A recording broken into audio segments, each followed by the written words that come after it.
दोस्तों वैसे ये बात भी गौर करने वाली है, ऐसा देश में बहुत कम होता है जब चुनाव हो रहे हों, आम चुनाव हो रहे हों और पूरा का पूरा चुनाव विपक्ष के घोषणा पत्र पर आ टिका हो। प्रधानमंत्री मोदी ऐसी कोई रैली नहीं जा रही जब कांग्रेस के मैनिफेस्टो पर जिक्र नहीं कर रहे। अब तो लगातार पिछले कई दिनों से, करीब 3-4 दिनों से वो अपनी हर रैली में बता रहे हैं कि राहुल गांधी ने, कांग्रेस पार्टी ने अपने मैनिफेस्टो में लिखा है कि पूरे देश का एक्सरे किया जाएगा। उस एक्सरे के जरिए लोगों के किचन में, महिलाओं के किचन में जो बाजरे का डिब्बा है, दीवार में जो भी सामान है, उसमें उस दीवार को, उस घर को, उस सामान को एक्सरे करके पता लगाया जाएगा कि क्या क्या फालतू है, और वो सब कुछ कांग्रेस पार्टी की अगर सरकार आई तो वो आपसे छीन लेगी। इस तरह का भाषण लगातार मोदी जी दे रहे हैं। 4 दिन पहले भी पीएम मोदी ने दिया था। अब इस भाषण का एक्सरे कर दिया है, मतलब भाषण का एक्सरे, पीएम मोदी के भाषण का एक्सरे कर दिया है ध्रुव राठी ने। ध्रुव राठी ने किस तरह से पीएम मोदी के भाषण की धज्जी उड़ाई है ये मैं आगे आपको बताऊंगी, लेकिन पहले पीएम मोदी का वो भाषण सुन लीजिए जिस पर ध्रुव राठी ने पीएम का फैक्ट चेक किया है। और फिर उनके एक नेता ने तो भाषण में कहा एक्सरे किया जाएगा, एक्सरे किया जाएगा। मतलब आपके घर में अगर बाजरे के अंदर डिब्बे में भी कुछ रखा है तो वो भी एक्सरे करके खोजा जाएगा। दीवार में कहीं रखा है तो उसको भी एक्सरे करके खोजा जाएगा। पूरा एक्सरे करने वाले की घोषणा की है और उनके नेता ने पब्लिकली कहा है।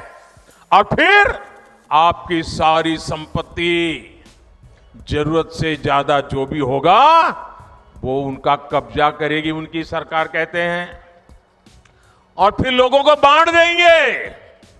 दोस्तों प्रधानमंत्री का 4 दिन पुराना ये भाषण है जिसमें राजस्थान में पीएम ने ये बात बोली थी। अब इसे लेकर दोस्तों ध्रुव राठी ने बकायदा एक लंबा चौड़ा पोस्ट लिखा है और लिखा है, BJP has nothing left to offer to people so they are trying hard to scare us Indians by spreading multiple fake news. क्योंकि बीजेपी के पास देने के लिए कुछ नहीं है तो अब वो लोगों को डरा रही है। जिस तरह के आरोप मोदी जी पर लगातार विपक्ष भी लगा रहा है। और मोदी जी को आप सुनिए, उनकी रैली को सुनिए तो वाकई में ऐसा लगता है कि पूरा का पूरा जो उनका ध्यान है, होना यह चाहिए था कि 10 साल में उन्होंने क्या दिया देश को, एक पार्टी के तौर पर, एक सरकार के तौर पर, एक मुखिया के तौर पर।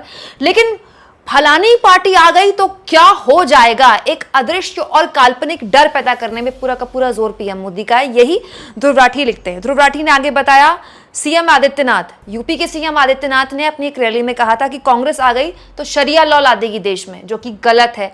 कांग्रेस के मैनिफेस्टो में ऐसा कुछ नहीं है, ना ही कांग्रेस पार्टी के किसी नेता ने कहा है, और ये हो भी नहीं सकता। कांग्रेस ने 60 साल से ऊपर इस देश में राज किया है, मतलब शरिया लॉ लाना होता तो अब तक आ चुका होता देश में। कमाल की बात है।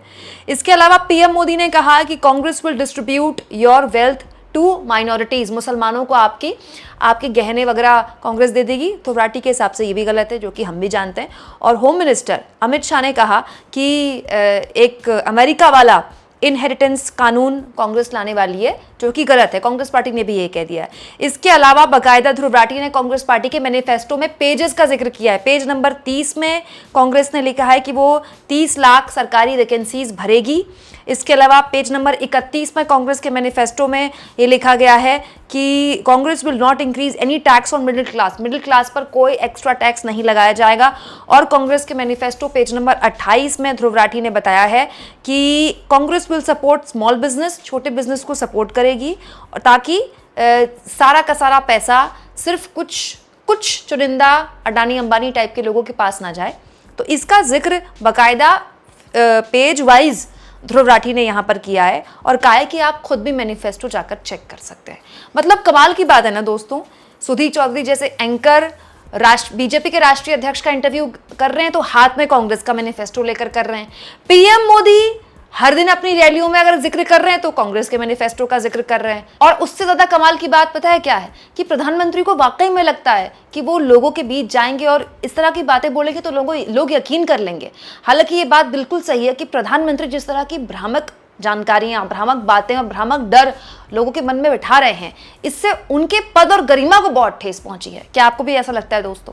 कमेंट बॉक्स में जरूर लिखें और जितना हो सके चैनल को शेयर करें, सब्सक्राइब करें और थैंक्स और ज्वाइन, ये 2 ऑप्शंस हैं जिसके जरिए आर्थिक तौर पर भी आप चैनल के हाथ मजबूत कर सकते हैं।